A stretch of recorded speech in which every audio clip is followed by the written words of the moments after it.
Caramelized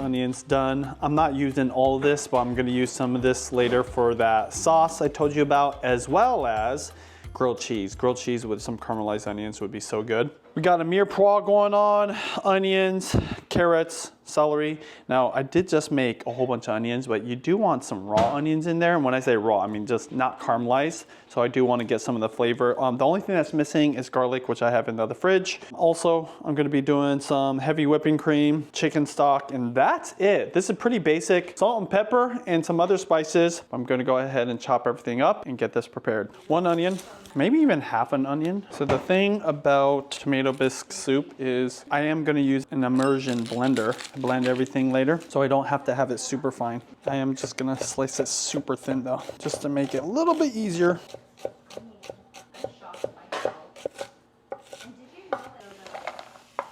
I'm not even gonna chop these up very much. I'm literally just gonna rough chop these. I don't want it to be too thick, but I don't care about mincing it because of the immersion blender. This is gonna help it from getting too brown because you don't wanna brown your garlic. Celery. Don't use celery very often, but good for you. And this is just gonna blend right on in. Go right down the middle like that. Easiest way to cut.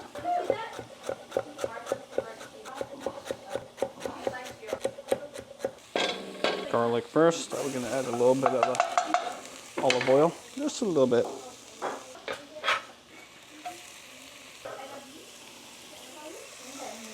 Carrots are just so awesome for obviously adding some nutrients, some color, but especially sweetness. So this is additional sweetness you're gonna get out of this. I kind of cut this carrot similar to the celery. I cut it right down the middle like that. That makes it really easy, just really uniform chop all the way to the very tip.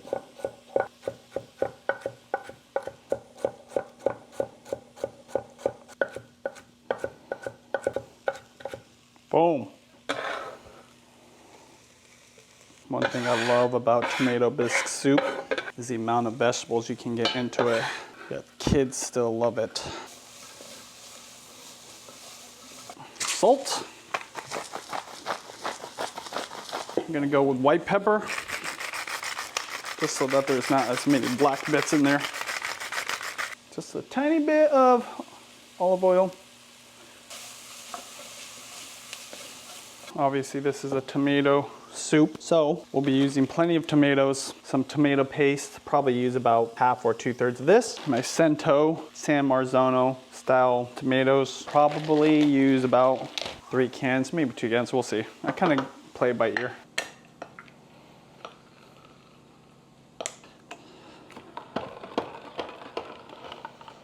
By the way, this is called Twist and Out by Winco. I think it's a professional grade can opener, and I'm never going back. Something like this, nowadays, I just prefer the most heavy duty because it just cuts right through like butter. So much for selling this guy. There we go. Just gotta take my time. Totally forgot. I like to heat up my chicken stock. Whoa! This is already hot. Gonna probably need to use 2 of these guys. Maybe 1, we'll see.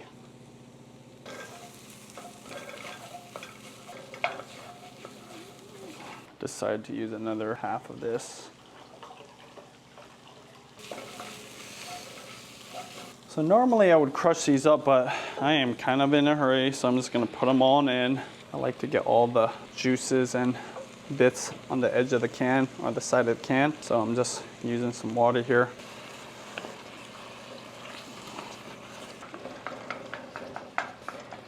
Same thing here. I think 2 cans will be plenty. So the quick fix is to just use this potato smasher. It's gonna break everything up. I am gonna use the immersion blender later, but this is just gonna get it started. That way all the whole tomatoes are crushed. My goal right now is to just make sure there's no burnt parts at the bottom, because when I put that can of tomatoes in there, it did kind of cook and Slightly burned, oh so little, but that's good. Let's go ahead and put this in there. Chicken stock. I'm gonna turn up the heat on high now. I'm not putting all of it, I'm just gonna get it going. This was a request by Judy. It's an unusual request because she's never actually asked me to make tomato bisque, cream with tomato. I don't know what this, I think this is technically tomato bisque. So I'm gonna let this cook for 30 minutes. I'm gonna have that just as reserve, just in case I need that. Turn off the heat on that one. The heat is on medium, low, or medium. I'll just have it on medium. And then once that starts bubbling up, I will go ahead and start tasting it to see if I need to add anything before the cream.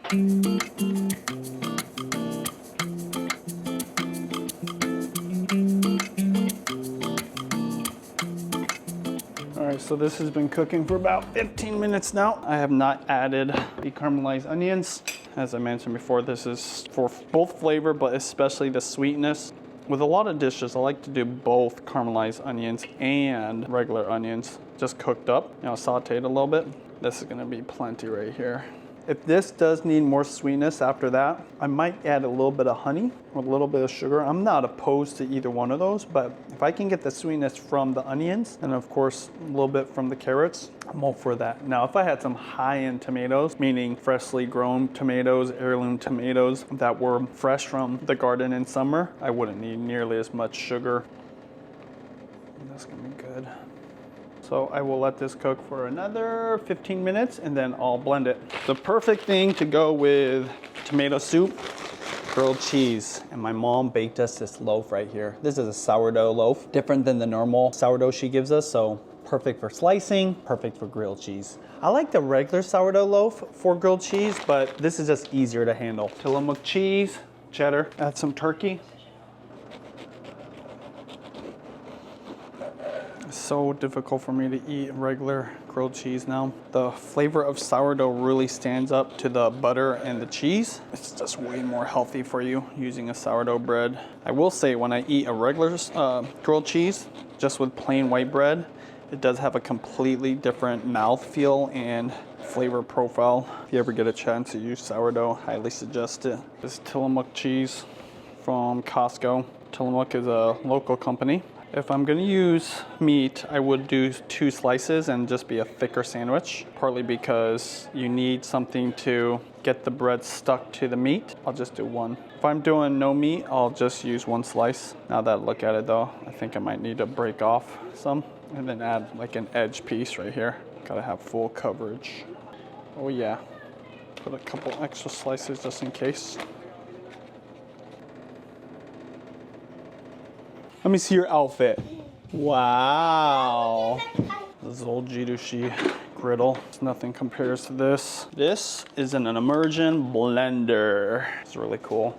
Basically, it's a blender on a stick. Blend right into your pot. You do have to plug this in, obviously. Now, some people, to get it really smooth, they will literally put it into a blender, but just put it right on in like that.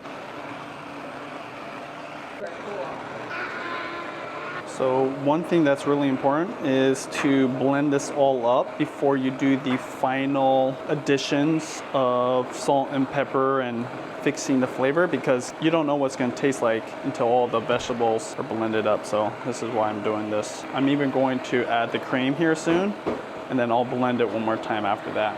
I did turn off the heat, by the way. You don't want it splattering all over you. Let's try it. Oh my gosh, that's really good. That is so good.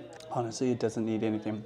It's a little bit salty, but that's okay because I got the whipping cream, but that doesn't need anything else. A couple things here. Heavy whipping cream.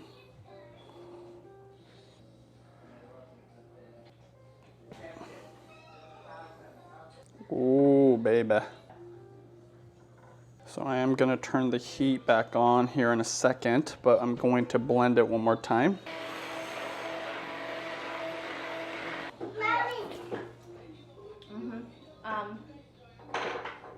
It's a little too acidic. Sugar, even a little bit more MSG or... Okay, MSG not gonna help that. Chicken bouillon. I mean, you can put chicken bouillon. Okay. But I'm telling you, sugar will definitely but not too much, yeah. A little sugar. Grampy, the original Grampy, always said, hey, if you're cooking anything with tomatoes and it's acidic, a little bit of sugar. Not too much.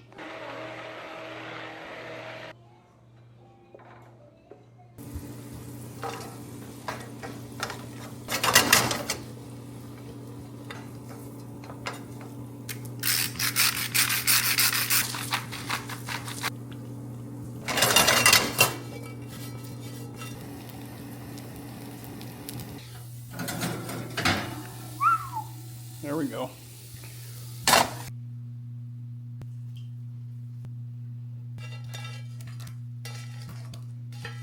Yes, sriracha, because I can. So the girls did already eat. Judy thought I should add some nutritional yeast. I think it's amazing, actually. With that sriracha, it just hits just right. If I were to make this for myself, I would have made it spicier. With those croutons though, see, I needed the croutons because I didn't want to make a grilled cheese. There wasn't enough bread, but I like the crunch. It's been a while since I made this. I kind of eyeballed this. Nutritional yeast is basically MSG in like a powdery form. That is freaking amazing. I could add these garlic chunks down here, but it might be too strong. Sriracha is perfect because it has garlic in it, I believe. You saw my recipe. This is just 3 recipes combined, basically. I didn't add a thickener. You're supposed to add either potato or rice. I didn't add either, and it's amazing. I'm gonna totally do this again. I know I made a big pot, but you can totally freeze that. By the way, Mom, this is your bread. I made the croutons out of your bread. I'm gonna hang out with Judy. You know what? It's all going in. Hopefully Judy likes it. All right, gonna hang out with wifey. Finish these croutons. Down this soup. I'm gonna talk to you guys later. Cheers.